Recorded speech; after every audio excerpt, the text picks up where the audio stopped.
In general, there are 4 types of model of conflicts resolution. Rero hari uburyo bune bwo gukemura amakimbirane. First one is fight. Icyambere ni ukurwana. The second model Icyakabiri rero is a turtle. Kwihisha. And turtle compromise. Kuba nk'akanyamasyo ubundi ukihisha ku buryo nta muntu n'umwe ukubona.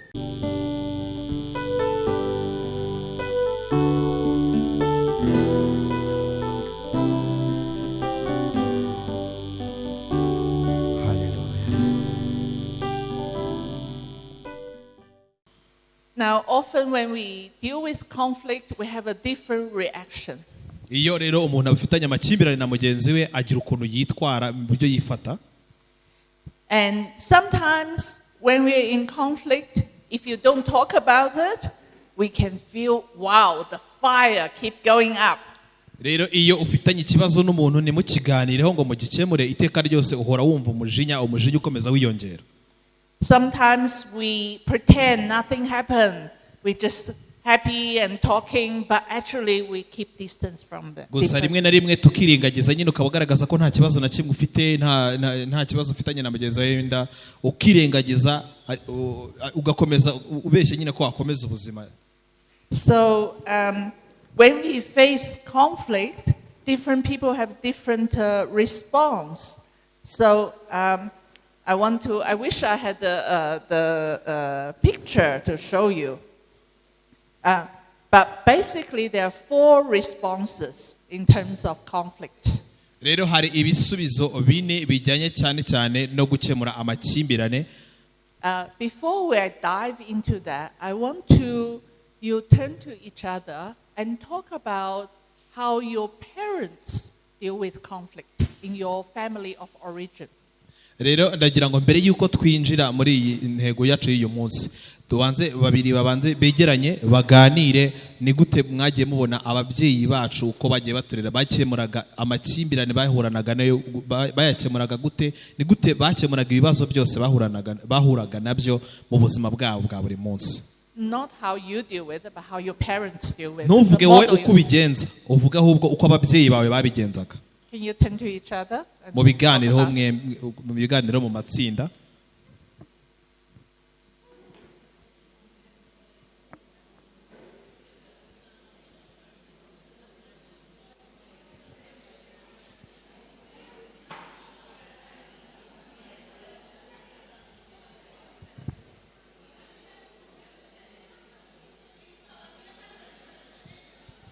Ni babiri begeranye ntago ntimubikore.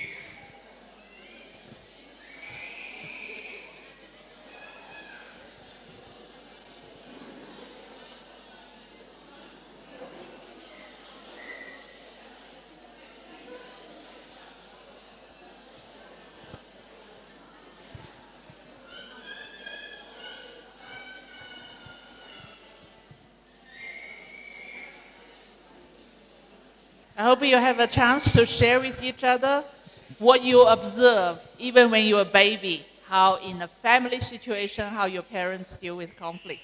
Can you share with me? Can someone yell out, what's the parents, how do they deal with conflicts? Ni gute rero mwaganiriye ntekereza mwaganiriye ibyo mwagiye mubona kera cyane yenda kiri na muto ibyo wagiye ubona uko ababyeyi bawe babigenza. Ndagira ngo rero ufite icyo ashaka kudusangiza ayatubwira noneho tukumva uko ibyo mwaganiriye. Yeah.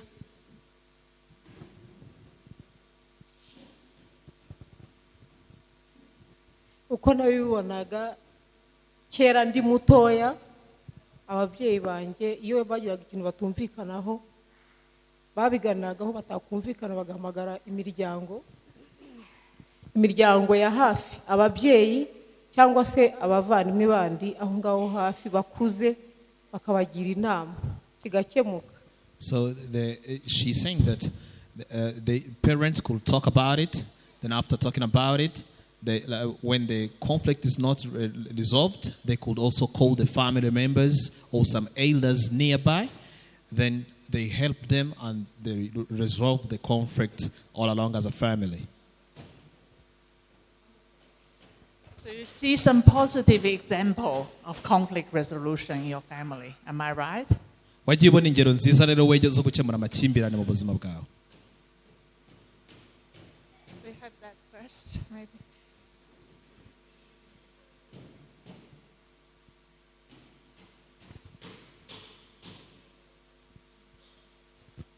murakoze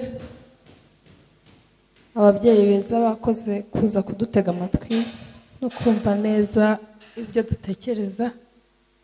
Hari icyo tuganiriye rero n'umubyeyi nari ndi kumwe nawe ni mukuru arantumye. Hari uko amakimbirane bajyaga bayakemura, yavuze kubanza ku babyeyi be uko babikoraga. Avuga ati iyo babaga bejeje imyaka bajya kugurisha bakajya kuyipfa, wicaraga hamwe ubwabo ari babiri bakaganira bagafata umwanzuro, kandi umubyeyi w'umumama akorohera umupapa. Umubyeyi w'umupapa agatega amatwi umumama, ariko umumama akoroha agaca bugufi. Ati uyu nguyu kugeza ubu ikintu kiri kugaragara kiri guteza amakimbirane hagati ya babiri bari kubika inzika, ntabwo bayiganiraho. So she was saying that like for example when they were harvesting like crops in that period of harvesting, when they were harvesting crops and when they want to sell their harvest, so a woman and a man, a wife and husband could sit and talk about it when there is a conflict of how they are going to sell that harvest. The woman and a wife and husband, they could sit and talk about it. Then after talking about it, what could be what could happen at that time?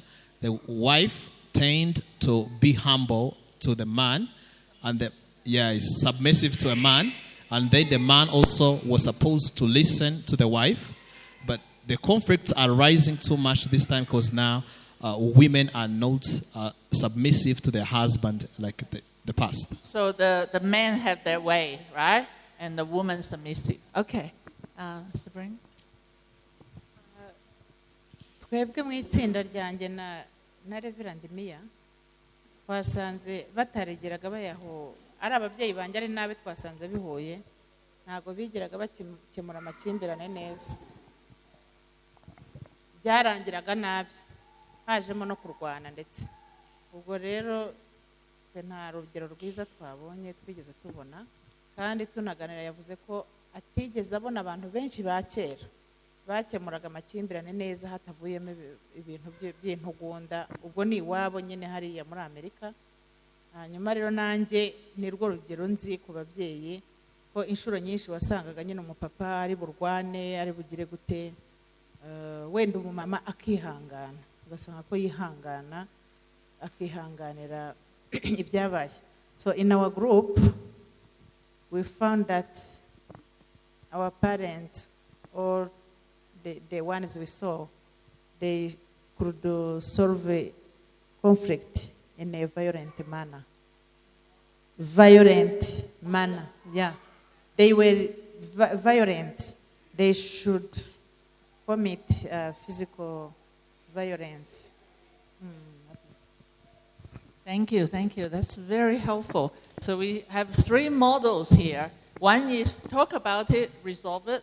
The other one is submissive, and the other one is violence. Right? Abonye rero ingero eshatu zigiye zitandukanye. Umwe yatubwiye ko bicaraga bakabiganiraho, undi yatubwiye ko abagore bakundaga kumvira abagabo cyane bagaca bugufi, undi nawe atubwiye ko bakemuraga amakimbirane mu mirwano.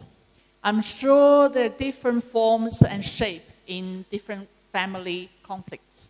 Rero hagiye habaho uburyo bwinshi bugiye butandukanye mu gukemura amakimbirane, cyane cyane n'amakimbirane abera mu miryango yacu. And our family of origin impact us the way we deal with conflict the most. Rero uburyo twakuzemo mu miryango yacu nabwo budufasha natwe kugira ngo iyo twahuye n'amakimbirane tubone natwe uburyo tuyakemura, mu buryo tuyakemuramo biterwa nuko twabibonye iwacu mu miryango. Because we learned in our subconscious and not cognitively. Before we learn how to resolve conflict, we learn this pattern automatically. rero uburyo umuntu yiga cyane ku bijyanye n'ibyo ngibyo byenda by'amakimbirane cyangwa no mu buzima busanzwe wiga nanone bitewe n'ibyo wabonye mbere cyane muri famiye ibindi ukazabyiga yenda ahandi.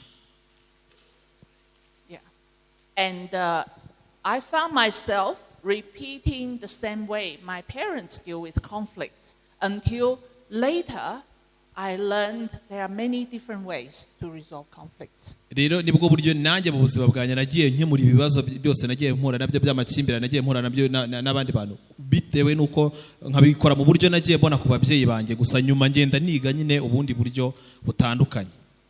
In general, there are 4 types of model of conflicts resolution. Rero hari uburyo bune bwo gukemura amakimbirane. First one is fight. Icyambere ni ukurwana. Fight.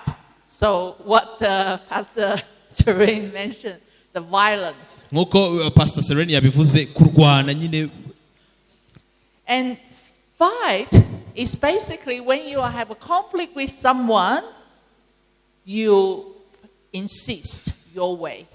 Rero nuko ukurwana biterwa cyane nuko umuntu mwagiranye amakimbirane ariko ugashaka kugira ngo ukomeze umuhatirize kubigenza mu buryo ushaka wowe.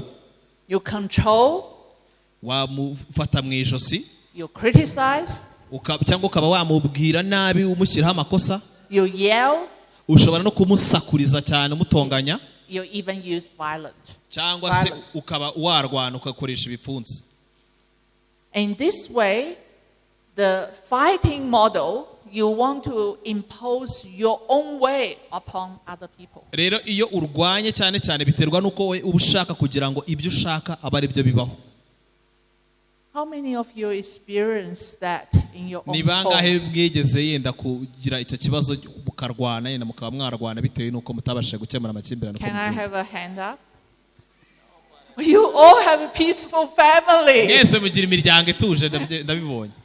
Who experience this way of fighting, whether it's your partner or your own, this model of conflict resolution? Ni bande begeze bagira iki kibazo yenda bakaba bararwanye muri famiye? Please be honest. Please be honest. Please be honest. We talk about the violence. We're dealing with violence, right? Pastor Mia is only 1, 2. Any others? Yes. Yes. Yes. Wow. I believe some of you didn't put up your hand. Actually, you have violence experience. You witness this, not necessarily violence, but fight in dealing with conflict. Ndabize rwose hari n'abatabazamuye ibiganza ariko mushobora kuba mwarahuye n'icyo kibazo yenda mukaba mwararwanye kugira ngo mukemure amakimbirane runaka mwari mufite. So I want you to remember when this model fight is a hand fighting, angry fighting. Ndagira ngo rero mukomeze ndagira muze kubyibuka icyo gihe ubwo mwari muri iyo state muri mu Rwanda yenda kugira ngo murebe ko amakimbirane mufite yakemuka. The second model icyakabiri rero is a turtle. Kwihisha. And turtle compromise. Kuba nk'akanyamasyo ubundi ukihisha ku buryo nta muntu n'umwe ukubona. So this is not fight, it's compromise. Rero anga ntago ari ukurwana ahubwo ni uguhisha ibyo wifitemo.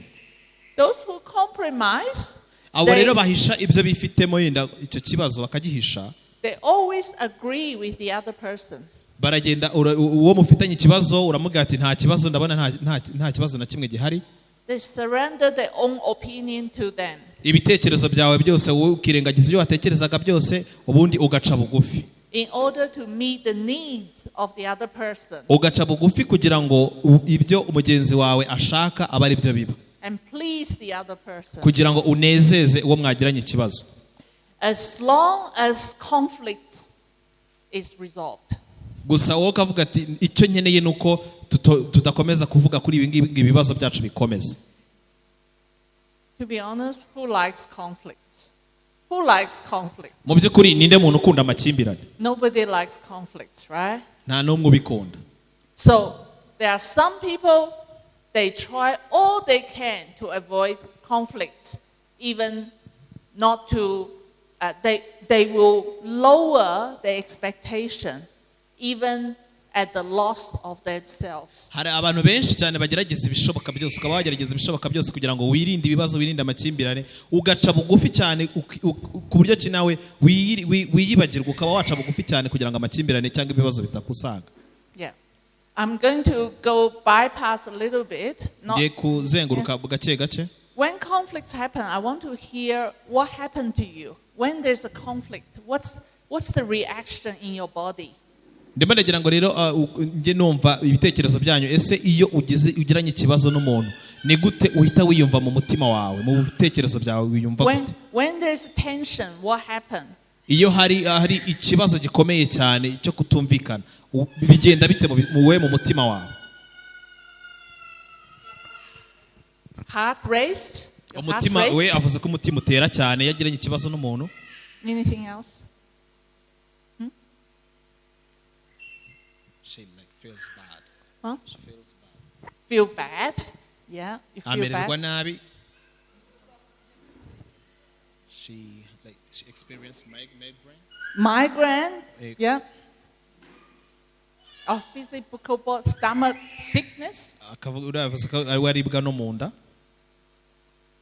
And some people, Stomach ache. stomach ache? This one also Yes. experienced stomach ache. Yes. Tightness of muscle? kumva uri kuri yavuze ko Headache. nanone aribwa Yeah. ni inyama za hano imitsi muscles.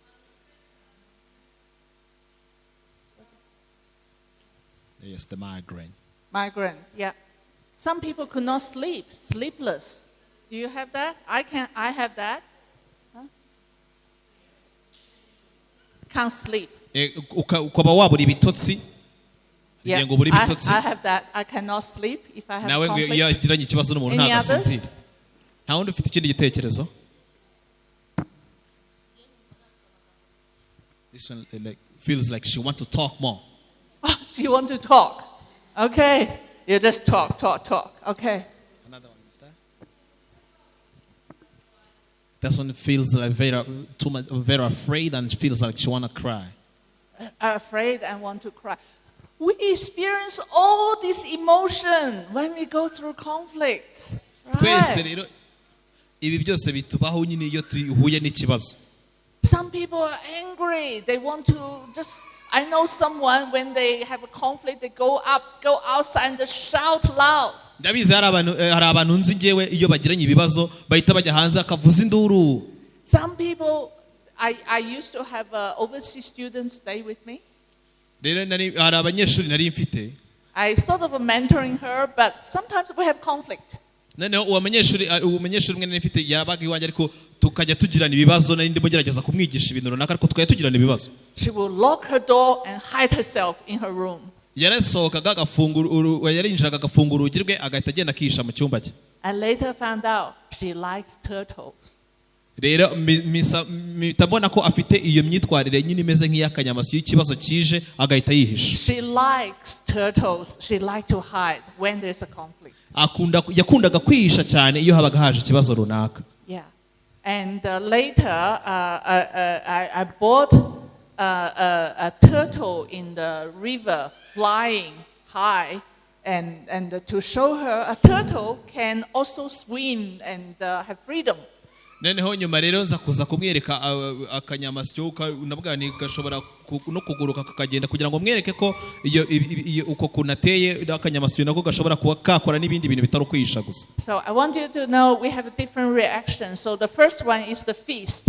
The second one we hide to avoid all these emotions so we can have a sense of peace and security. rero nkuko nababwiye ko ari inzira iya mbere twabonye ko ari ukurwana, icya kabiri kikaba ari ukwihisha kugira ngo ugire amahoro yo mu mutima yenda we kugirana ikibazo n'umuntu mu buryo bugaragara. So that's compromise. And the other one is retreat. Sorry. The third model noneho icya gatatu is I apologize. I want to say the second one, compromise, it's not a turtle. It's actually this. It's yes man, yes, so yes person. rero icya kabiri yari yibeshye ngo icya kabiri ni ukwemera ukajya ukomeza wemera gusa wemera ibintu byose bakubwira ati iki kimeze gukemera gusa. Yeah, because the two are very similar. The third one is a retreat. That's the turtle. icya gatatu rero nicyo twari tumaze kuvugaho kiriya cyo kwihisha. So the retreat style is my housemate's style. It's a stop talking. rero cyane cyane Change topic. iki gihe none nicyo gihe uba ufitanye ikibazo n'umuntu mbega ugahita uceceka And keep distance in thoughts and behavior. ugahita witandukanya n'umuntu ntiwongere kwegerana nawe yaba mu bitekerezo ndetse no mu myitwarire ntiwongere kumwegera. So frozen. ukagenda ukigunguka buri wenyine. And they will quickly depart from the conflict situation. kandi kenshi na kenshi hari igihe bahita mu buryo bwihuse cyane bava muri iyo situation bari barimo y'amakimbirane. And the last one icyanyuma rero is resolution. nuko amakimbirane akemurwa. The resolution, the symbol you can remember is two handshake. ushobora This is gukemura the last amakimbirane symbol. The first symbol is a fist. Second symbol is yes man. Third symbol is a turtle.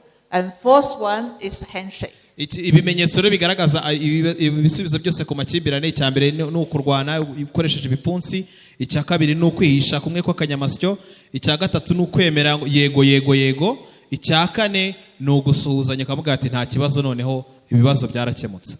How this model is you talk to each other. You converse with one another.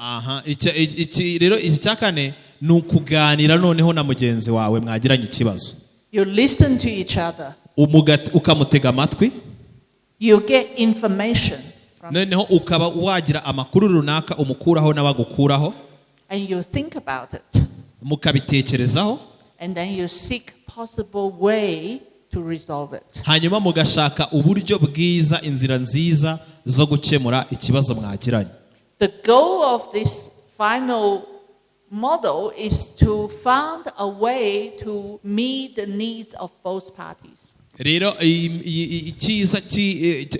icyiza cyabo n'uburyo bwa nyuma nuko bigufasha kuba mwagera ku ntego nyayo yo gukemura amakimbirane yose mwamwagiranye. And when the two different parties coming together, they have different perspectives. rero iyo abantu babiri mwagiranye ikibazo mugiye kwegerana haba hari uburyo bugiye butandukanye, muba mufite ibitekerezo bitandukanye n'imigirire itandukanye. They need to learn from and listen carefully the other person's perspective. rero biba bisaba kugira ngo wumve ibyo mugenzi wawe atekereza nawe akumve yumve ibyo watekerezaga. You know, there's a saying, everybody has its own way and everybody sees things right in their own eyes. hari imvugo ivuga ngo buri muntu wese agira uburyo bwe kandi buri muntu wese abona ibintu mu buryo bwe, abona ibintu bimunogeye cyangwa ibintu byiza mu buryo bwe nyine akabibona uko ashaka. So when we come together in China, there's a Chinese phrase too, 公有公理婆有婆理. It's a mother's got mother's reason, father's got father's reason. hari imvugo noneho y'abashinwa ivuga ngo therefore there's no right or wrong. Mothers has like couple fighting, both got their own reality, subjective reality. ati buri muntu wese atekereza uko ashatse, buri muntu wese yumva ibintu uko ashatse mu buryo bwe akabikora nawe uko ashatse nyine kumva ko nta wundi muntu waza umubwira uko we uza umuforce utekereza uko ushaka. Their reality is all true for them. Ukuri kwawe niko kwa nyako. So niko batekereza. There are people who come to a conflict situation, they have one thing, I am compromised. I compromise. rero hari igihe noneho muvuga muti reka renda twicare tuganire ikibazo tugikemure, hanyuma umwe muri mwebwe agahisha icyo yifuzaga kuba yavuga. Another person will think I retreat. I don't want to deal with it. cyangwa ukaba watekereza ukavuga ati hoya reka mbyihorere ntago nshaka ibibazo gukomeza mbivugaho kambyihorere. Another person say, I must win this situation, I must have my way. Gusa ugasanga undi nawe arashaka kugira ngo ibyo nshaka bigomba kuba akaguhatiriza. So another person will say, let's find a way to resolve so both of us are happy. Cyangwa ugasanga undi nawe akayavuga ati reka dushaka uburyo bwiza ikibazo cyakemukamo nta kindi kibazo giteje. Yeah. In an imperfect world, we may not be able to resolve all the conflicts. Muri iyi si rero turimo biragora cyane ko ibibazo byose duhura nabyo twabikemura ngo bikunde. Yeah. And so now I want to invite you to think about your style. You thought about your parents, and now your style. Has life taught you in your situation?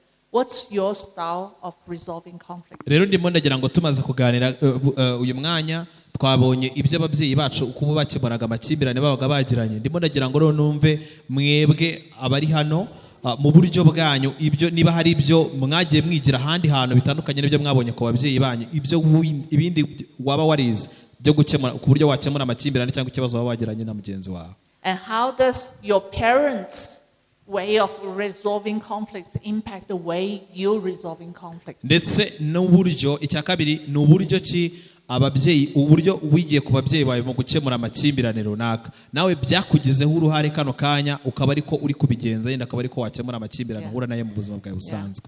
Just put it simply, with the four style, what's your style?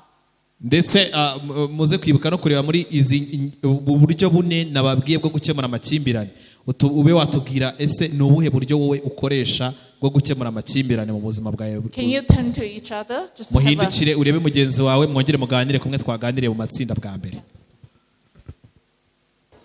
I hope you have some reflection about your style of dealing with conflict. Ndatekereza mwabitekerejeho mu buryo mukoresha iyo mukemura amakimbirane mu buryo bwanyu. Ideally, we all want to resolve conflicts. Can I ask who has the first style of fighting? Ninde watubwira muri mwebwe ninde wabonye ko uburyo akemuramo amakimbirane ari buriya buryo bwa mbere twabonye bwo kurwana? Yes?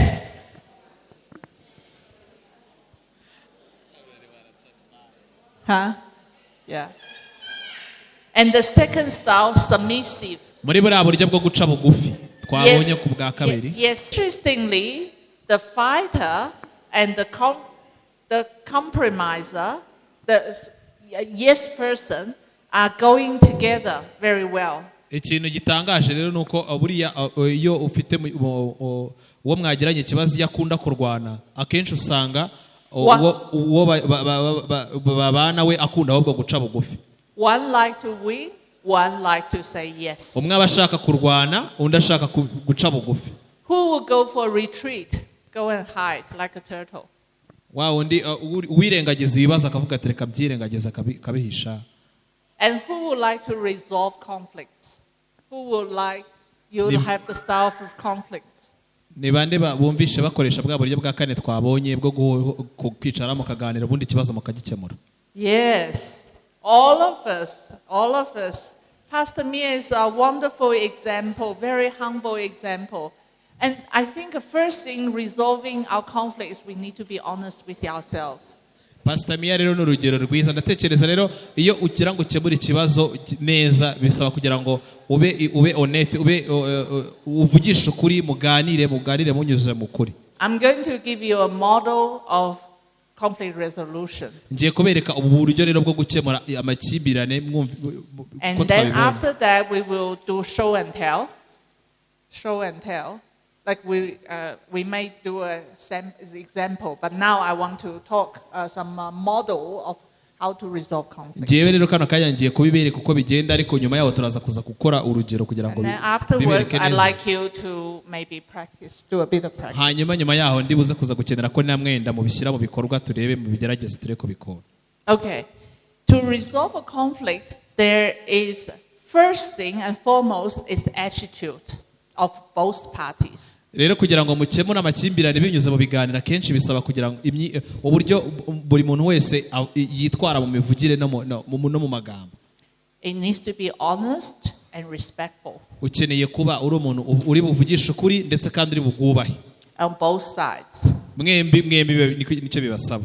So the attitude number one is we need to approach the discussion, say, I don't have to win this argument. I don't have to win.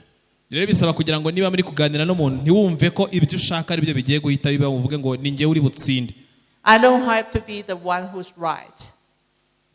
I don't have to be the one who is right. Ntago urabivuga ntago nshaka kuba nyine ndibuze ngaragaza ko ari njye wavuga gukuri ko ibyo navugaga ari byo byari ukuri. It's okay even we don't agree. But I want to have relationship with you. Uravuga nta kibazo niyo tutakumvikana icyo nkeneye cyane cyane nuko nje nawe umubano wacu ukomeza. Number two, we need to make the truth about yourself with respect to the issues. Make the truth, tell the truth about the issue, make the truth about yourself with respect to the issue and whatever is the best for everyone that's concerned. Rero icyiza nanone ikindi kandi nanone mu buryo muri bwo biganira ikindi kintu kingira akamaro ni ukuvugisha ukuri ku kibazo cyari ryaye ukavugisha ukuri ku giti cyawe uko wumvaga ibintu byakabaye bigenda uko wabitekerezaga. Yeah. So the attitude is you are committed to the principles of your the principles that's like truth and grace above your fear and anger. Ikindi kandi wirengagiza umubabaro wose wari ufite n'ubwoba bwose wari ufite ubundi ukavugisha ukuri uko watekerezaga ibintu byakabaye bimera. So there is a principle of here. There's a principle you need to commit to. Hano rero urumva hari ihame ugomba kwibandaho cyane cyane. It's above your feel, how you feel fearful, or you want to fight, or you well frozen. You have those reactions, those stuff. You need to make the commitment. That's the truth and the grace. Rero urumva kenshi na kenshi ari igihe ufite ubwoba wumva wari ufite n'umujinya se wumva hari uburyo utari wisanzuye cyane muri wowe bisaba rero kugira ngo ibyo byose ubyirengagize ubundi uvugishe ukuri. Make sure you speak with love. Speak truth with love. Kandi muri ibyo biganiro bisaba kugira ngo uvugishe ukuri ariko ukuri kuri mu rukundo. Because if you speak truth without love, it is judgment. Rero iyo uvugishije ukuri nanone ko utari mu rukundo ntabwo icyo gihe biba ari ibiganiro bizima ahubwo biba bimeze nko uri muracira mugenzi wawe urubanza. If you speak love without truth, it's compromise. Nanone iyo uvugishije urukundo gusa rutari mu kuri nanone ni kwa kundi twabonye ko guhisha ibikurimo ahubwo ntubivuge byose uko biri. So we need to hold those two together. That's the principle beyond your feelings. Ukuri n'urukundo rero urumva ko bigomba kugendana mu gihe muri muganira kugira ngo mukemure amakimbirane uko Thirdly, need to humble yourself enough to listen to the other person. Ikindi kandi ugomba kwicisha bugufi cyane kugira ngo utege amatwi ibyo mugenzi wawe akeneye kukubwira no kukuganiriza.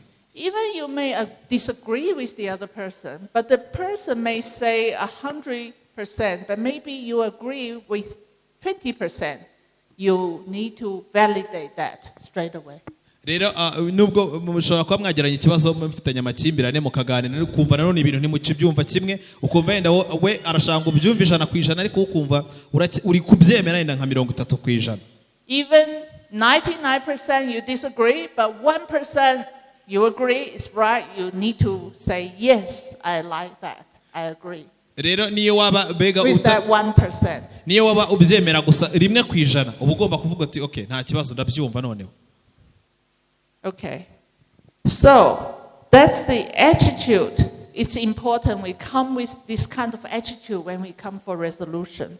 Iyo rero ni imyitwarire myiza cyane igomba kuturanga mu gihe cyose turi mu biganiro tugira ngo tugere uko twakemura ikibazo twageneye cyangwa amakimbiranye dufitanye. Okay. So, in a conflict situation, person A and B, person A talks. Rero iyo mugiye gukemura amakimbirane muri ubwo buryo bw'ibiganiro umuntu A aravuga B akamwumva. So remember the approach is I don't have to win the situation. I don't have to be the person who's right. wibuke ko turi kureba twavuze ko bidakeneye ko uza muri ibyo biganiro cyangwa ujya kumvikana ubundi ukavuga ngo ninjye ushaka kugira ngo ibintu byo ntekereza byumvwe cyangwa ibyo nshaka tubikore gutya mu buryo nshaka. Okay. Secondly, you don't have to cover all the issues, one issue at a time. Ikindi kandi ibibazo byose mwaba mufitanye mushobora kuba mufitanye nk'ibibazo bitanu ntago mwabiganirira mu munsi umwe muganira ikintu kimwe kuwa munsi mwavuze ati reka twumvikane kuri iki. Because when we deal with conflict, we come with all those emotions and feelings and we speak things emotionally and we don't communicate truth and love very well. Kuko kenshi na kenshi iyo twagiranye ibibazo usanga turi kuvuga ku bintu n'ibyakera n'ibyahise bikaburangira turi kuvuga nyine uvugana umubabaro n'agahinda ibitekerezo byawe ndawumva ubabaye. So when we have tuvugana urukundo n'ukuri too many issues at once, it will confuse the matter.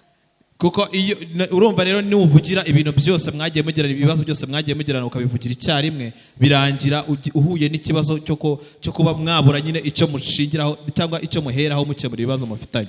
And don't just stick to the matter, not about the person.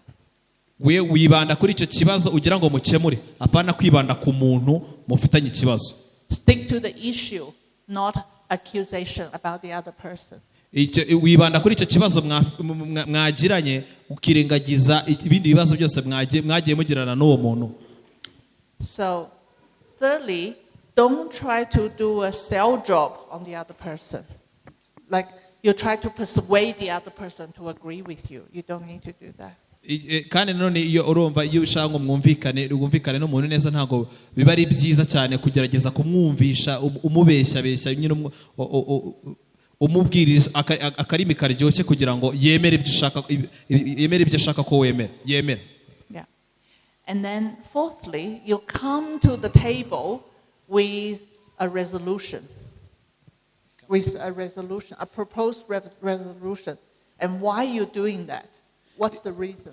Ikindi kandi none biba ari byiza cyane kuganira n'umuntu uba ari kuwumvaga ukaza witwaje igisubizo cy'ibibazo mwabonaga mufitanye ukavuza wowe ufite igisubizo cyawe icyo watekereza. Don't come to the table said I want to do this, you have to agree, but I come to the table a possible solution for both. And why you want to do that? Biba byiza rero kuzana igisubizo cy'ikibazo mwari mufitanye ndetse ufite n'impamvu wifuza ko byakabaye bigenda gutyo wabitekereje. And make things simple. Kandi ibintu biba biri byiza iyo byoroheje utabikomeza. Don't talk for too long. Ntago ari byiza kuvuga cyane gukomeza wiharira ijambo. Because the longer you talk, it will complicate things. Kuko iyo ukomeje uvuga cyane wiharira ijambo birangira ahubwo ibintu birushaho gukomera. It's hard for the other person to respond. Ugomba gutanga umwanya uwo muri kuganira uwo mushaka ko mwumvikana nawe akagusubiza mukaganira bikaba ari ibiganiro byo. And also the longer you talk, you do not give the other person the chance to talk. Kuko iyo ukomeje none kuvuga umwanya munini cyane birangira utahaye umwanya uhagije uwo muri kuganira ngo nawe avuge. So you want to keep it simple and make it very as a matter of fact. Biba byiza rero mbega iyo uvuze ibintu byoroheje ntubikomeze ngo bigire ibintu birebire cyane. Rather than lash out your emotion on the other person. Cyangwa ngo amarangamutima yawe n'ibibazo byose mwagiye mugirana byose uhita ubimutura ako kanya. This takes skills because it's self-awareness. Ibingibi rero bisaba nyine ubumenyi kuko bisaba nyine ibintu byinshi ariko kurumva bisaba ngo ubanze unimenye wowe ubwawe. Aware of your anger. Umenye umujinya ugira kungana. Aware of the fear. Umenye ubwoba ugira uko bungana. Aware of, anxiety you have in your body. You need to be aware of that. Ugomba kusobanukirwa ingano y'ubwoba wifitemo muri wowe mu mutima wawe inganite. And deal with them. Ibyo rero byose ugahangana nabyo wowe ku giti cyawe. Rather than bring that to your conflict situation. Rather than bring that to the conflict situation. Aho kugira ngo ibyo byose none ubwo bwoba n'umujinya byose ufite uzihita ubitura mugenzi wawe mugiye kugira ngo mwumvikane ikibazo mufite mu gikemure. We need more workshops on how to deal with anger. Ukeneye rero kubanza kwiga ibintu byinshi cyane kugira ngo umenye uburyo ki umujinya wawe wagize wawe control. How to have a human boundary. uburyo ki ugomba kugira ndetse n'igarukiro ry'amagambo ushobora kuba wavuga. How to develop a skills yourself to have a self-awareness and self-discipline. Ndetse no kwimenya ukamenya uwo uriwe ndetse ukamenya n'imyitwarire ugomba kugira. Okay, so that's the person who talks, and then lastly, thirdly, the person who listens. Twavuze rero ku muntu iyo ari kuvuga uko bigenda, none reka twumve uteze amatwi sasa we bigenda bite. The person who listens need to pay attention to what the other person is actually saying. Uteze amatwi we abagomba kuba maso ndetse agatega amatwi yitonze yumva ibyo mugenzi wa mubwira. Not only the words the other person say, but the heart. Ntiwumva amagambo gusa kubwira, ahubwo urebe n'ibiri kuva ku mutima we, amarangamutima ye yose. Yesterday in the youth training I talked about listening from the heart. Ejo hashize turi mu mahugurwa y'urubyiruko twaganiriye ku kintu kijyanye no gutega amatwi ukumva ibyo mugenzi wawe akubwira. We may not have chance today, but I want to focus on this general conflict resolution issue. Uyu munsi ntago turi buzenda kugira ayo mahirwe yo kwiga gutega amatwi icyo ari cyo, ariko turaza kwibanda gusa muri buno buryo bwo gukemura amakimbirane. Okay, so the person who listen and then respond. So we have a first step, the person talk, person A, then it's listening, and then the person B start to talk. Twabonye ko umuntu A aba ari kuvuga, umuntu B ari kumwumva, noneho tugeze ahantu noneho aho wa muntu ategaga amatwi nawe agiye gusubiza. And the person B talks should always clarify if you understand the other person properly. Uburyo rero usubije noneho agiye gusubiza bigaragaza niba koko yumvishe ibyo bamubwiraga. Before you respond. Mbere yuko uvuga. Often we don't even understand the other person what they talk about, we start to respond. Akenshi na kenshi toba wumvishe n'ibyo bakubwiraga ahubwo ugatangira we noneho kuvuga umusubiza. So we need to understand first. Icyambere bisaba ngo ubanze wumve ibyo bakubwiraga, ibyo mwaganira. And then the next step is to state the things you can agree with the person A and why you agree. No gutangira kubwira wa muntu A wakubwiraga nawe ugatangira B akamusubiza ibyo yumva yakemeranya nawe mu byo yamubwiraga bwa mbere hose agiye yaramuteza amatwi. I'm sure if the person can agree with you 1%, you can also agree with something the other person said, you will agree. Urumva niyo umuntu yaba yemeranya nawe nibura 1% birashoboka cyane ko yakomeza ndetse ukaba wakemera nawe ibyo yemeraga mwese mukumvikana none. So after this person B agree with person A, then you can add extra point of what you're trying to say. So person B, after hearing, after clarifying, then she can add what she wants to say. Noneho nyuma yaho rero wa muntu B waruteze amatwi amaze kumva ndetse atangiye no kuvuga, biba byiza iyo noneho avuga ibyo yumvaga yifuzaga ibyo yatekerezaga yifuza uko ibintu byakabaye bigenda igitekerezo cye. Okay, so after repeating these 4 steps, it's very slow, but it's going back and forth, maintaining the proper attitude, give time to process. And through that, hopefully, the tension or the conflict can be resolved. Rero ko twagiye tureba uburyo bwose ko bugiye butandukanye, urabukoresha bwose ukaba wanyura muri izi nzira zose, yenda bishoboka kuba byakunda ko ikibazo mufitanye gishobora kuba cyakemuka. Make sure you do not agree things you don't agree. Gusa we icyo ugomba kwitaho nuko ntuzegere wemera ibintu kandi wumva gutagomba kubyemera nyine cyane. Or just make that person feel better or prevent them from anger. So make sure you don't agree things you don't believe in the resolution. Bisaba gukora ibishoboka byose ngo ntiwemere ibintu wowe utizeraga muri uko gukemura amakimbirane. And or to make that person feel better. Cyangwa se kugira ukabikora ushaka kugira ngo unezeze mwari mwagira ikibazo yenda yumve ko ikibazo cyakemutse kandi kitakemutse. You must continually, respectfully, honestly listen and talk. Ugomba gukomeza mukaganira umuteza amatwi ndetse umwubashye. Until both say I can live with that. ndetse bikarangira yenda mwese mugeze ku mwanzuro wo muvuga muti nta kibazo ibi nabyihanganira. And that's the best resolution for now. kandi ubu ni bwo wenda buryo hari none ahangaha bwo kuba umuntu yakemura amakimbirane afitanye na And mugenzi. then honor your agreement. Honor the agreement you have made. kandi amasezerano mwagiranye ugerageze uyubahe, ibyo mwumvikanye ugerageze ubyubahe ubyumve Until a new agreement is made. umwanzuro mwafashe mwagezeho, ndetse ugerageze mbega guha agaciro. And so hopefully that process will be ongoing. If it's until a new agreement is made. So hopefully you will do that process well. Reka nizere ko yenda iyo procedure naberetse yenda muzajya muyikorera, ubwo buryo naberetse muzajya mubukoresha neza, bukaba byagenda neza, bikaba byanakomeza yenda mu gihe ikibazo mubona kigihari, mukaba mwakomeza mukoresha ubwo buryo. If it still doesn't resolve, you may need third party to come in. Rero iyo bitakemutse mwembi babiri mukoresheje ubwo buryo bwose uko mwari babiri mwagiranye ikibazo, niho rero muhamba mwahamagara n'abandi bakaza kuba babafasha. So I'd like you to think about a conflict situation and do some practice. But before that, maybe we can. Have you thought about the conflict? Ndeba nagira ngo rero tuze gutekereza urugero yenda runaka rwo kuba wagiranye ikibazo na mugenzi wawe.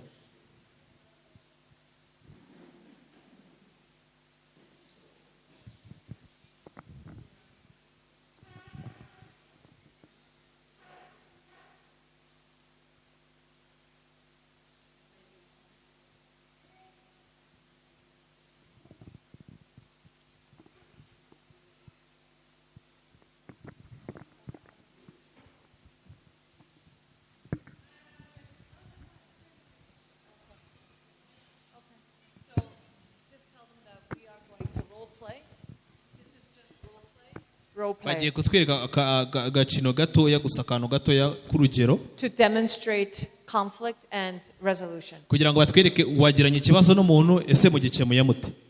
So, Xiaoli, I have a problem. Today, I need to get to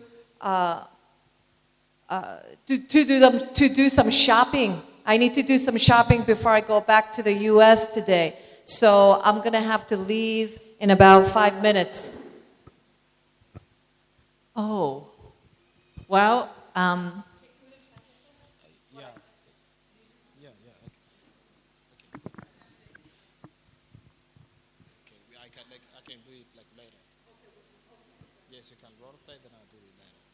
okay. So, Pastor Mia, you are in the program and we need you here because without you in the team, we are presenting this important workshop to our women pastors and leaders. So if you're gone, it will be difficult for us. I'm sorry about that, but you know, I have a schedule also and I really need to go to the shop and buy some souvenirs to take home with me. And since we started late, I have to go right now.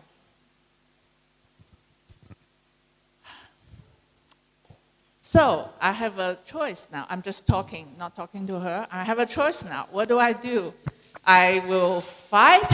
No, you must stay.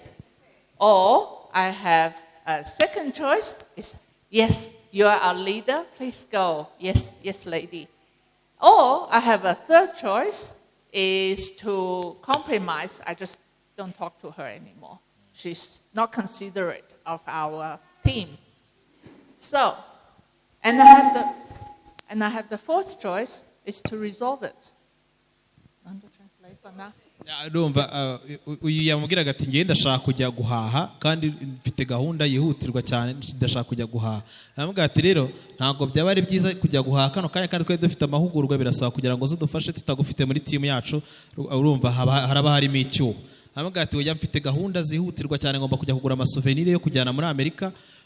Namubwira ati rero byaba byiza cyane uramutse ugumye ahangaha.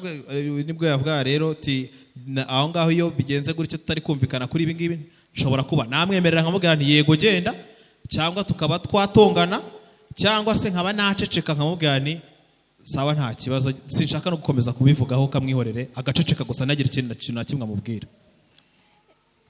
At this time, I'm so easily judge her. aho ngaho rero niho nyine utangira kuba wumva wamucira urubanza runaka She's not a team player. aho gati uyu muntu ntago azi kubana n'abantu She doesn't care about us. ntago atwitayeho She doesn't care about all these women who's waiting for her ntago teaching. yitaye kuri aba babyeyi bose bitabiriye.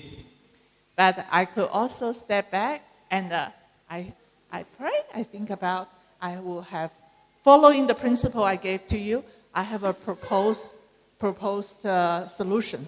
rero nshinye nshobora cyangwa kugenda ngenda nkaba nagenda nkatuza nkasenga cyangwa nkanyura muri za principe zose muri ya mahame yose nagiye mbabwira. I will give her reason for it. nkaza mfite umwanzuro namara kumubwira icyo tugomba gukora nkamubwira n'impamvu ngewe numva byakabaye bigenda gutyo. Before that, I agree with her first. gusa mbere na mbere ariko mbere yo kumubwira umwanzuro ndabanza nkemeranya nawe n'ibyo ashaka. Her needs for shopping. nkamwemerera kujya guhaha. Yeah. Now I am going to. bagiye noneho kubitwereka uko byakabaye bigenda kugira ngo noneho icyo kibazo bari bafitanye igitege cyamuka byihuse. Pastor Mia, I appreciate you want to do more shopping, and it's important before you go back to US. And I want to do that too. Did you want to talk, or I want to? Yeah. Pastor Mia, ndabyumva ni byiza cyane rwose kuba wahaguruka ukajya guhaha ukajya kugura amasouvenir y'ibintu uzasubiza muri US. May I suggest you stay with us for the next hour, and you can go earlier for shopping.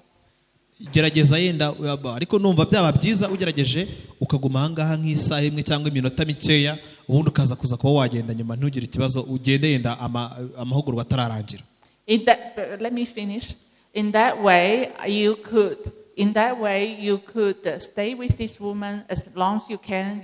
We feel you are part of our team, and we will be encouraged if you stay with us. But you can go early, and we understand that need to go early to do some shopping, and we would like to see that. What do you feel? Nubigenza gutyo rero urumva biraba bibaye byiza uraba ugaragaje ko washaka kubana natwe ndetse natwe biradutera courage niyo wahaguruka ukagenda yenda nyuma y'iminota mikeya wari uhageze ugahita wongera ukagenda nta kibazo ariko udasibye.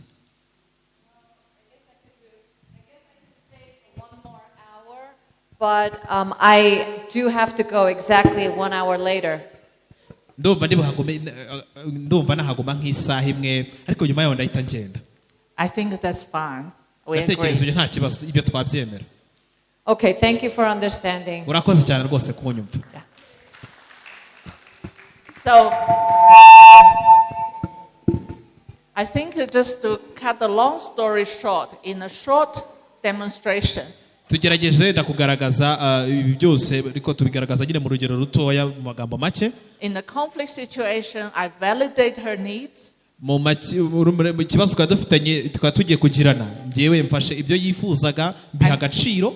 I agree the 5-10% that she needs to do shopping. Memeye nk'icumi% nyine numva ko ashaka kujya guhaha kuko navuga nti nta kibazo genda ujye guhaha. But I add my point of the needs of this group and our team.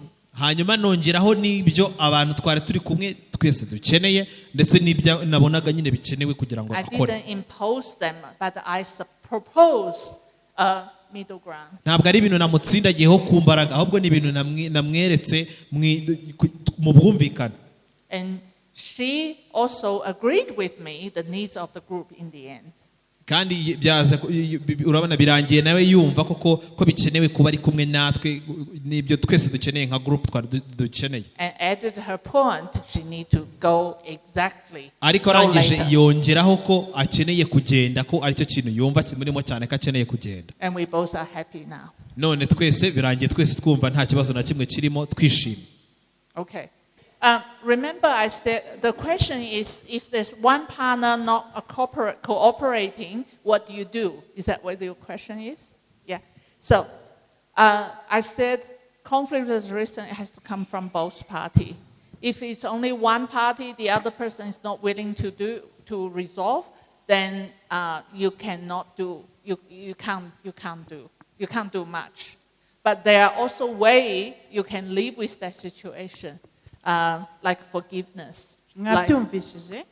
Mwabyumvishije yuko mu makimbirane ntago ushobora gukemura amakimbirane wenyine. Byanze bikunze bigomba ko umuntu mwagiranye ikibazo nawe agomba kuba afite ubushake ko mwiyunga. Iyo atabufite rero biba ikibazo. Ariko ibyo ari kuvuga birahabanye nuko ngiye kubivuga byaza kudutwara umwanya muremure.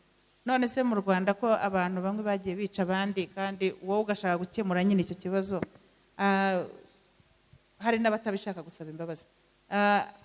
What I want you to comment, it's true, but for example, in the case of Rwanda, it may be difficult.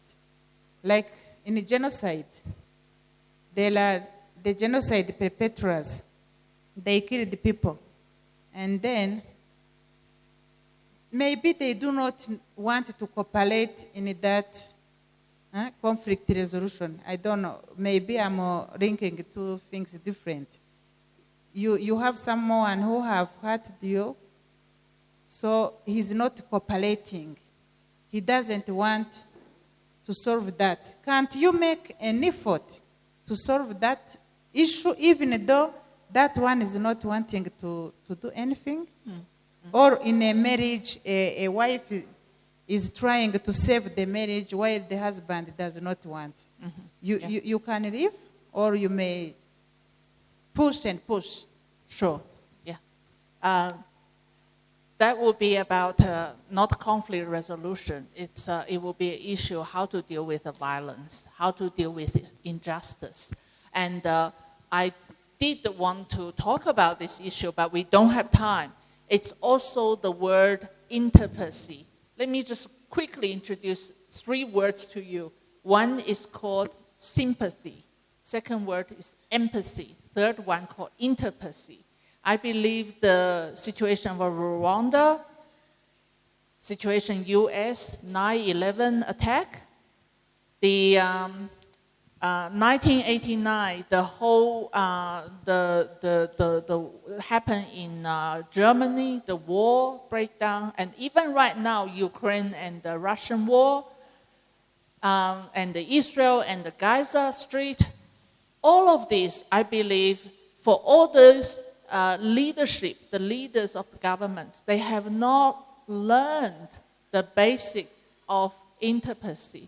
Now, sympathy is I have pity on you, talking about compassion. Right? Sympathy is I have a pity on the homeless person. I feel sorry for them, but they are them, I am me. I just feel sorry for them. Empathy is you understand that person, how they feel. You feel for them. You have compassion towards them. All right? Empathy. I believe you, in this ministry, you talk quite a bit about this concept. Have you? Empathy. The third concept is a higher level. It's called interpacy. Do you want to translate?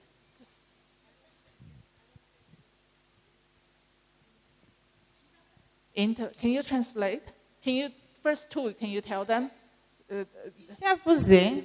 Aravuze ngo kuri icyo nari mubajije nko kuba umwe adashaka kugira uruhare mu gukemura amakimbirane, ntago ari ukuvuga ngo ibyo ni amakimbirane, ahubwo amakimbirane ni kwa kuntu washwanye n'umuntu hagati yawe nawe no gushwana. Ibindi rero ngo no kujya mu bindi byo kumva umutekerezaho ukamugirira impuhwe, kuba washaka ariko gukemura amakimbirane ariko twigisha. Ni igihe mugiranye n'umuntu ikibazo, wenda n'umugore n'umugabo mwashwanye, mwarwanye, mwagize gute, mugashaka ko gikemuka burundu. Nicyo kintu turi kwiga nyine ni conflict resolution, no gukemura amakimbirane. Ntago turi kwiga kugirira impuhwe, kugira ngo niyanga ngo uzagire impuhwe ngo ntago ndi budivorce cyangwa se sindi butandukane nawe ngo umugirire impuhwe. Yatubwiye rero ibintu bitatu, hari sympathy, uko kumugirira impuhwe, kumva ko umubabariye. Hari n'umugore ukubitwa bafunga umugabo akajya yo kumufunguza ati nimumunzanire. Ibyo rero nibyo bita sympathy. Hakaba n'ikindi bita empathy ubwo no kumva undi, wa wundi ukamwumva none ugatangira kwishyira mu mwanya we, ngase ubu ngo nimvuga gutya ngo nimpamagara ko yankubise ngo bari buze kuvuga ngo iki, ugatangira kumwishyiramo. We rero ari kutwigisha ahubwo uko mugera ku mwanzuro w'uko gikemuka burundu. And let me explain the important concept, interpacy. Interpacy. And it is, you are you, I am me, all right? I come to you and I not just have compassion on you or feel how you know, the violence and injustice, everything you experience. Not just simply you and me, but I have a framework and he has a framework. I have a worldview, he has a world, like a picture. This is a picture of Charlie. There's a picture of Vista. I temporarily remove my frame, and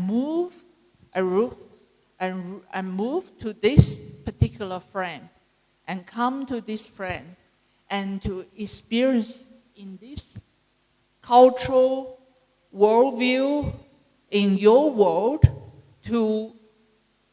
I temporarily put aside mine and come into yours and feel what you feel, think what you think.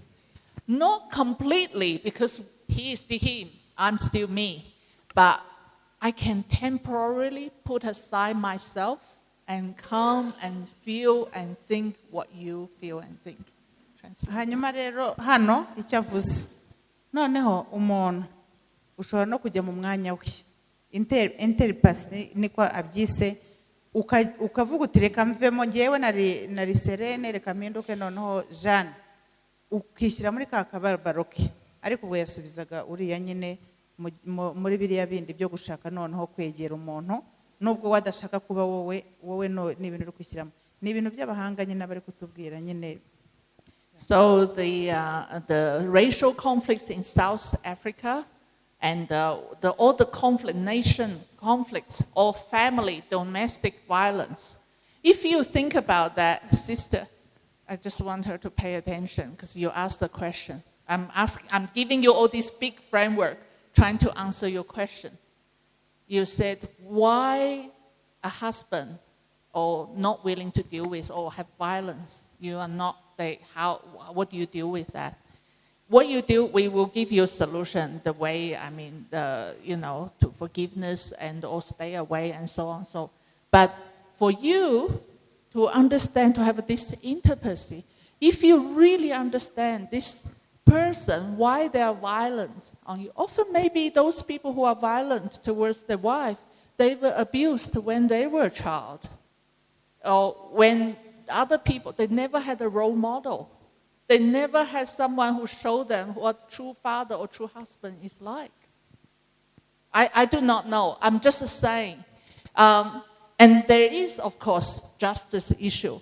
But the nation, the context, the genocide, of course, the whole thing, what you're going through, it's very difficult situation, very sensitive situation.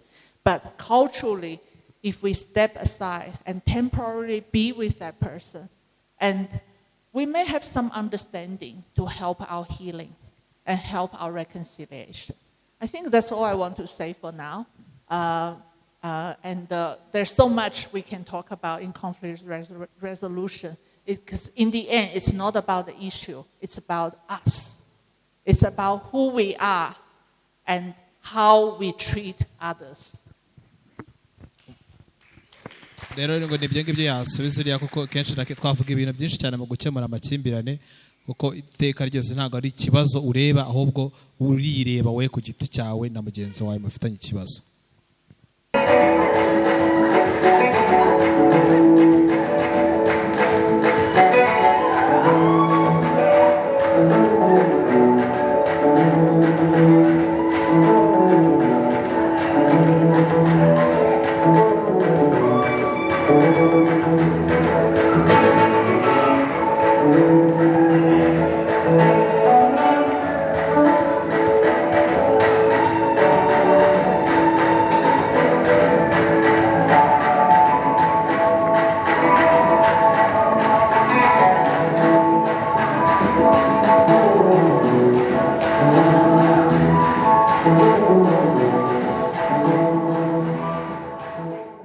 Thank you, everyone. I know lunch is waiting, so I won't take up too much of your time. rero turi hafi yo kujya kurya ntabwo ndi bubatindire. But I'd like to share a few words about the value of woman. Ndemba ndagira ngo rero mbabwire ibintu bikeya cyane ku gaciro k'umudamu. I believe that women have made great progress. Ndabyizera neza ko abadamu bagira imbaraga nyinshi cyane. Today, in most places, women can vote. Hirya no hino ku isi mu bihugu byinshi abagore bemererwa gutora.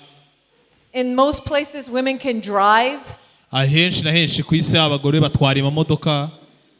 Go to school. Bajya ku mashuri. Work. Bajya ku kazi. Many women can choose to do the things that they want to do. Abagore benshi babasha kwitoragiriza ibyo bashaka gukora mu buzima bwabo bakabikora ku bushake bwabo. But the reality is this, that women still face injustice. Ariko ikintu kihari kandi cy'ukuri gukomeye nuko abagore kenshi na kenshi bahura nanone no kubangamirwa ndetse no kurenganywa cyane. We're still struggling to find our voice and be heard. Baracyagerageza gushakisha ijwi ndetse iryo jwi ryabo ryumvwe. I'll give you one example, and we have many examples, all of us in this room. Twese dufite ingero nyinshi cyane ahangaha turi gusa ngiye kubaha urugero rumwe. As a female pastor, njyewe nk'umudamu w'umupasiteri, and if there are pastors in this room, I'm sure you have experienced hari this. n'abashumba barimo hano muri twebwe uko turi kumwe hano. And whether you are a pastor or of any position in leadership, waba uri umushumba w'itorero cyangwa se ufite umwanya ufite wose mu buyobozi. Once I went to a conference. Rimwe rero negeze njya ahantu mu nama muri conference. And I went with one of our associate pastors. Njyana n'umwe mu bapasiteri dukorana. I was one of the speakers.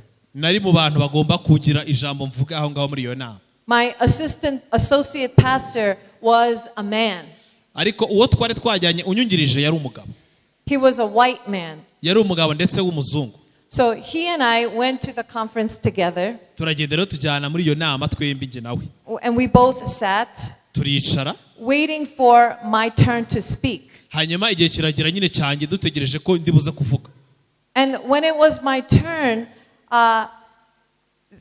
what was interesting, before my turn, when I was brought to my seat, the person who brought me spoke to my associate, and asked if he was here to speak.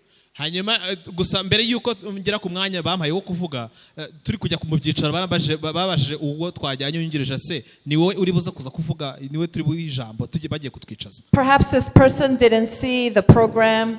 Yene wari uri muri protocol wicaza abantu ntabwo yari yabonye program yari ndareba uko program iteguye. But immediately the person assumed that the white man was the pastor who was there to speak. Ariko uwo wari muri protocol byihuse cyane we yatekereje mu bitekerezo bye ko uwo mugabo w'umuzungu ari ugomba kuvuga nyine. So me as an Asian female none hanyuma ngewe waturutse muri Aziya ndetse w'umudamu was not considered ntabwo nyine nakabaye banantumiye ntabwo to be the speaker of the hour. Niko ashingiye nyine ku kuri guhari kuko ibintu bigomba kugenda. And there are many situations like that. As women, we are put in the backside, we are pushed aside, and our voice silenced. Ibyo rero bikunda kutubaho cyane cyane abagore umuntu bakatwigiza ku ruhande ndetse n'icyo wakabaye uvuga n'ibitekerezo byawe bigapfukirana. I'm sure you have experiences where you've also felt injustice, felt silenced, and felt that your thoughts and your skills were not recognized. Ndabizi neza ko mwese namwe hari abafite ingero nyinshi cyane ko mwigeze guhura n'akarengane ku buryo bigera naho ijwi ryawe nyine nta muntu n'umwe ushaka kumva ibitekerezo byawe ikintu na kimwe kiguturukamo nta muntu n'umwe ushaka kucyumva. The reality is that the violence against women remains pervasive today. Ukuri guhari nuko akarengane gakorerwa abagore na n'uyu munsi karacyahari kandi ku rwego rwo hejuru. The statistics show that 1 in 3 women, around 736 million women around the world, are subjected to physical or sexual violence. Imibare igaragaza ko umwe mu bagore batatu hirya no hino ku isi, mu bagore bose bari ku isi, aba yarahuye n'ihohoterwa, yaba ari gukubitwa cyangwa se gufatwa ku ngufu cyangwa gusambanywa ku gahato. As a result, women are dealing with depression and anxiety and all kinds of problems that we are having to carry with us. Kubw'ibyo byose rero usanga abagore hirya no hino ku isi bafite ikibazo cy'agahinda gakabije, ndetse bafite n'ikibazo cy'ubwoba bwo kutagaragaza ibibarimo mu mitima yabo. Even in marriage relationships, women continue to face problems. Yewe na nyuma yaho avuye mu mukobwa agashaka umugabo, akenshi nanone umugore akomeza guhura n'ibyo bibazo, n'iryo hohoterwa yagiye ahura naryo kuva na kera hose. And oftentimes on a daily basis, women experience unwanted attention. Buri munsi ku munsi abagore bagenda bahura abagore benshi cyane bahura no kugaragarizwa ko badakenewe, ntawe ushaka kukwitaho, nta n'ushaka kukumva. And harassment. No guhohoterwa bya hato na hato. Whether it is in the school grounds or whether it is in the workplace or neighborhood. Yaba ari aho batuye, ku mashuri bigaho, aho bagenda, ku kazi. Oftentimes women have to experience or hear words that are attacking and humiliating. Henshi na henshi abagore bumva amagambo mabi, abasebya ndetse abatesha agaciro gakomeye. And women experience and feel oftentimes less than or not enough. Bakubwirwa ndetse ibintu byinshi cyane bibaca intege, bibumvisha ko bari ku rwego rwo hasi cyangwa se badahagije. That we're not smart enough. Ko badafite ubwenge bukenewe. Or capable enough. Cyangwa badashoboye ibintu runaka ku rwego rukenewe. Or competent enough. Cyangwa badafite ubwenge n'ubushobozi bwo guhangana n'abandi ku rwego rukomeye, ku rwego rw'abandi, batari ku rwego rw'abandi. We often feel that we ourselves are not enough. Bikarangira nawe wiyakiriye ukumva ati koko simpagije, ntago ndi ku rwego rw'abandi. I recently watched a documentary. Hari filime mbarankuru narebye called To Catch a Tiger. Iyo filime yitwa Gufata igisamagwe. It is a documentary about a 13-year-old girl in India. Ni filime igaragaza umwana w'umuntu w'imyaka 13. Umwana w'imyaka 13 mu Buhinde. At 13 years old, she was raped by 3 men. Uwo mwana w'imyaka 13 yafashwe ku ngufu n'abagabo batatu. And these 3 men were men of her family. Kandi abo bagabo batatu bari aba mu muryango we. She was attending a wedding celebration. Yari yagiye ahantu yitabiriye ubukwe, yatashye ubukwe. And she was taken and she was abused. Abagabo baraza baramufata, baramujyana, bamufata ku ngufu. As painful and as horrific as that incident is, uko icyo kintu ari kibi giteye isoni ndetse n'ikimwaro. What's more, I think even more horrific, is what happened after. Icyabaye kibi cyane, ntekereza noneho kibi cyane kurushaho ni ibyabaye nyuma. See, the people in her village, after what happened, wanted the girl to marry one of the 3 men. Abantu bose abaturanyi be baramuhatirije uwo mwana ngo muri ba bagabo bamufasha ku ngufu agende abane n'umwe muri abo bagabo. They said that she was stained, dirty. Kuko baravuga ngo nyine yandujwe, aranduye, najye gushaka umwe muri abo bagabo agenda mubera umugore. And the only way to resolve that was to marry one of the men. Rero iyo baravuga ati uranduye rwose usa nabi, rero kugira ngo uko gusa nabi wongere use neza bega gwarura ishusho yawe nuko ubana n'umwe muri abo bagabo. But this was the beautiful part of this documentary. Muri iyi documentary rero ikintu nabonyemo cyiza, Her father papa w'uwo mwana w'umukobwa said no. yarabyanze. No. He, despite all of the oppositions from the village, se uwo mwana yirengagije ibyo abantu bose abaturanyi bose bavugaga aho batuye, took the situation to court. arangije ajya kurega abo bahohoteye umwana we mu rukiko. And he fought for his daughter. Ararwanirira umukobwa we, aramuburanira paka. Because he believed that she was not stained. Kuko we yizeraga ko umwana we atanduye. She was not to be blamed. Ko umwana we atagomba gushyirwaho amakosa n'amakeya. The blame fell on the men. Ko amakosa ari ayo bagabo bamufasha ku ngufu. He took the case to court. Yaragiye ajya kurega rero And during that time the village ubwo rero yarari muri urwo rugendo rwo kurega n'urubanza began to threaten the family. Abaturanyi bose batangiye noneho gutera ubwoba uwo muryango. Every day they threatened to kill them. Buri munsi babateraga ubwoba bagati tuzanabica. To set the house on fire. Umunsi ubwe tuzabasanga muri mu nzu tuyitwike. But the father did not give up. Ariko ise uwo mwana w'umukobwa ntigeze acika intege, yarakomeje. And you know what happened? Uzi byabaye? The judge sent out a verdict that the 3 men each will face 25 years in jail. Umucamanza yatanze umwanzuro w'urubanza ko abo bagabo bose uko bamusambanyije umwana ari batatu, buri wese azahanishwa igihano cy'imyaka 25 muri gereza. Such a verdict had never happened in that area ever. Uwo ni umwanzuro w'urukiko utaregeze ufatwa mu Buhinde n'umunsi n'umwe. The judge wanted to send out a message Icyo gihe umucamanza yashaka gutanga ubutumwa runaka. that the fault was on the 3 men and they deserved to be punished. Yashakaga ko bimenyekana ko ikosa ari iry'abo bagabo uko ari batatu kandi bakwiye guhanwa.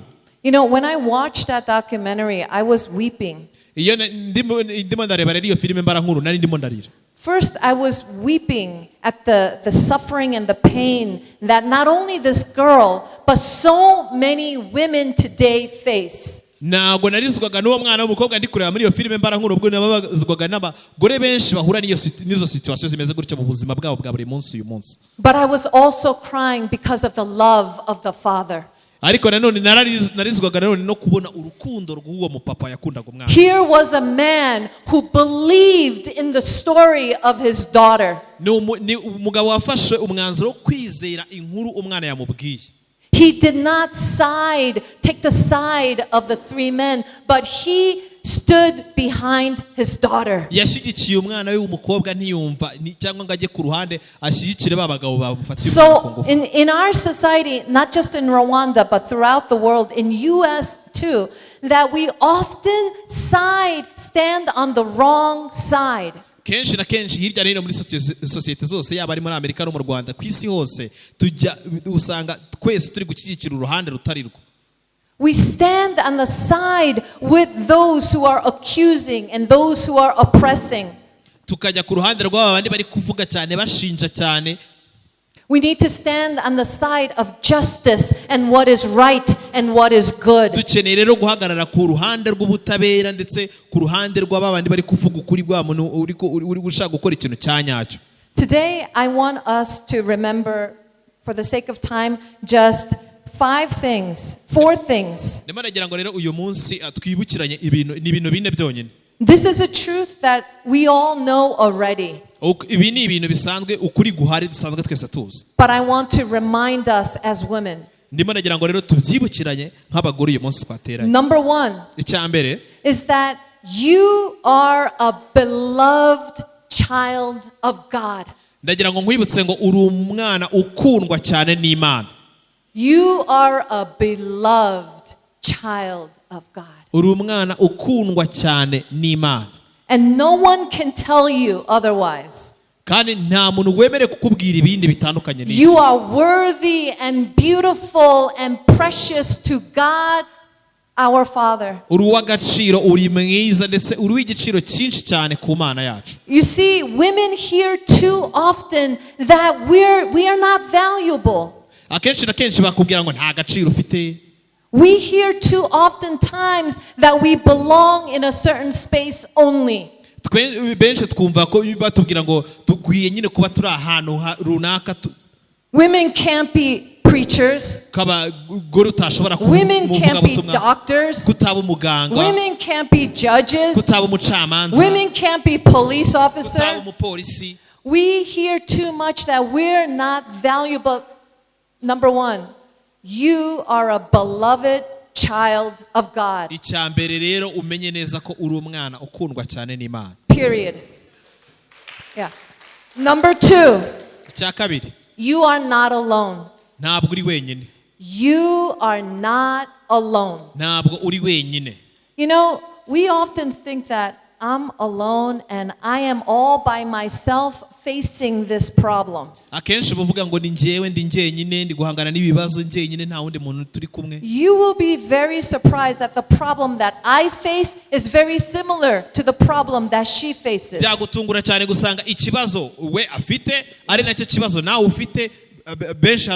And that's why spaces like this is very important. When women come together, there is power. We need to come together to know that we are not alone. You have a sister who cares. You have a mother who cares. We have one another. You are not alone. And thirdly, you are able to face your challenges.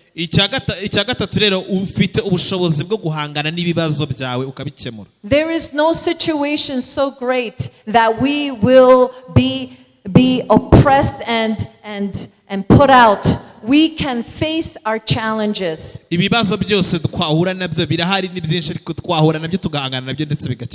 the help of God and each other. Help of God and each other. We can face the challenges together. Sometimes we think that the problem that we have is so big that there's no solution, and so everything is hopeless. We can think like that.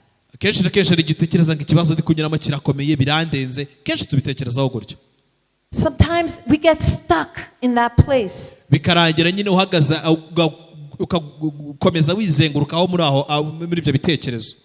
You know, we have a school, our ministry has a school in Nigeria. And recently, one of the parents wanted to take his life. He called the school and told the head teacher to take care of his children.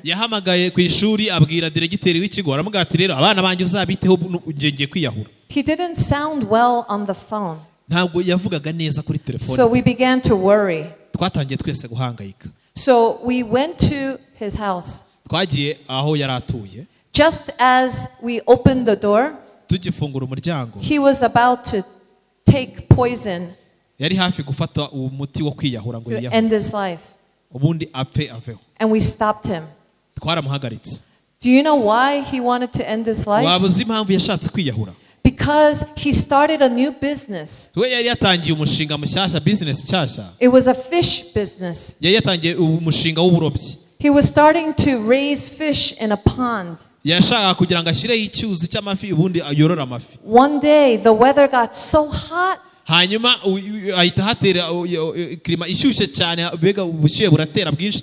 In the morning, all the fish died. All the money that he put into the fish, it was gone. He felt like he had no hope. But the truth is that he could have faced this challenge. He could have come to the school, yari kuza ku ishuri told us the problem. akatubwira ikibazo afite. So we told him, we will help you. Twe twaramubwiye ati tuzagufasha. For now, you don't have to worry about the tuition. Ntutagire noneho guhangayika uvuga ngo noneho minerivare zizava he. You can pay later. Basi uzishyure nyuma. For now, gusa kano kanya take care of yourself. twaramubwiye ati genda wiyiteho Until you find your job, kugeza igihe uzabonera akandi we kazi will help you. tuzakomeza kugufasha. So he began to cry Atangira kurira, and he began to thank us. atangira nyine kudushimira. There is no challenge that we cannot face with God and together nta kibazo na kimwe tutabasha gukemura turi kumwe n'Imana cyangwa natwe ubwacu dufatanyije as community. And lastly, icyanyuma rero you can lift up one another. wazamura mugenzi wawe, twafashanya tukazamurana. Sister can lift up another sister. Umuvandimwe wawe, mushiki wawe, umuvandimwe wawe yagufasha akakuzamura nawe ukamuzamura. See, our mind is sometimes programmed to think only about me, only about us, not about the person next to me. Ikibazo usanga nyine umuntu yitekereza ukitekereza wewe wenyine ku giti cyawe, ntutekereze undi mugenzi wawe muturanye mwegeranye. If we think like that, then the entire community cannot stand up. Rero nidutekereza kuba wafasha mugenzi wawe nawe ukwegereye, twese nk'umuryango ndetse twese nk'abaturage twese twazamukira icyarimwe. We can lift one another up. Twazamurana tugafashanya. All right, let's stand together Reka duhaguruke twese and repeat after me.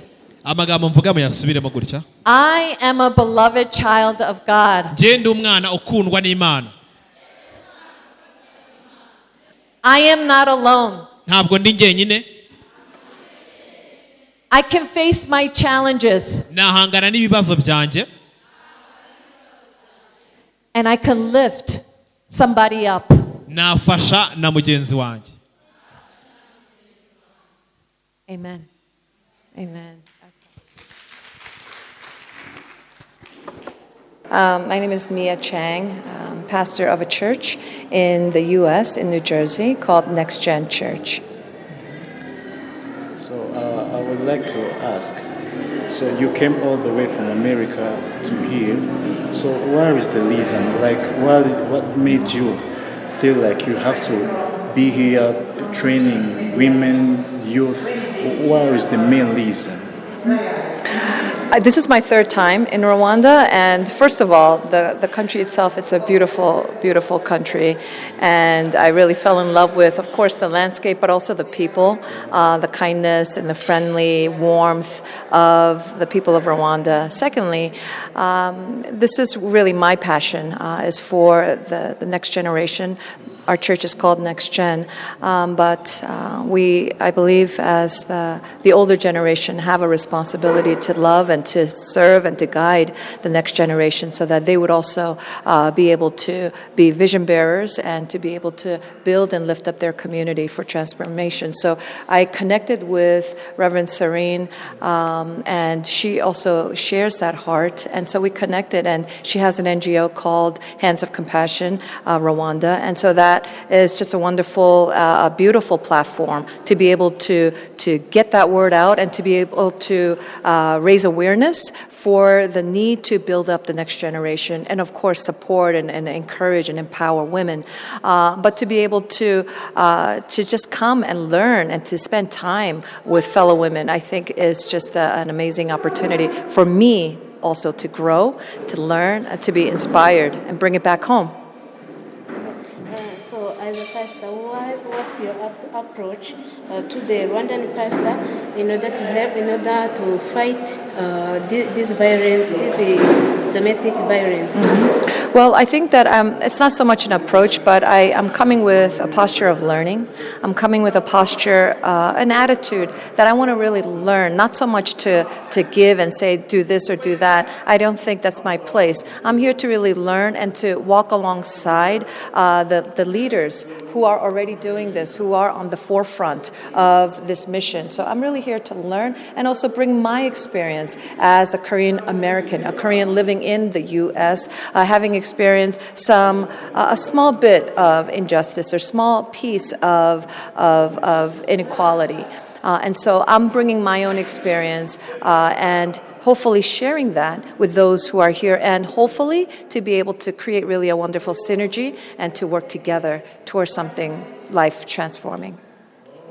Thank you. Also, you have mentioned that you have this passion of helping building the next generation. So I would like to ask, what is like plans that you have, mainly in Rwanda, empowering women and the youth? Specifically regarding the young people, right now we're in the middle of a soccer tournament, and I think that's a wonderful opportunity for young people to come together and play, because when you come together in the spirit of playing and just enjoying one another, I think beautiful relationships, friendships take place, a friendly competition, right? But at the same time, we're working towards mentorship, having a mentorship program where young people will be able to connect with someone who is older, perhaps more experienced, and will be able to develop further relationships throughout the year, so that there will be opportunities to share, to learn, to be able to really express some of their concerns and struggles as well. Okay, it means that you are planning to do it like annually, or hopefully right now, the soccer tournament, yes, hopefully, but the mentorship ongoing throughout the years.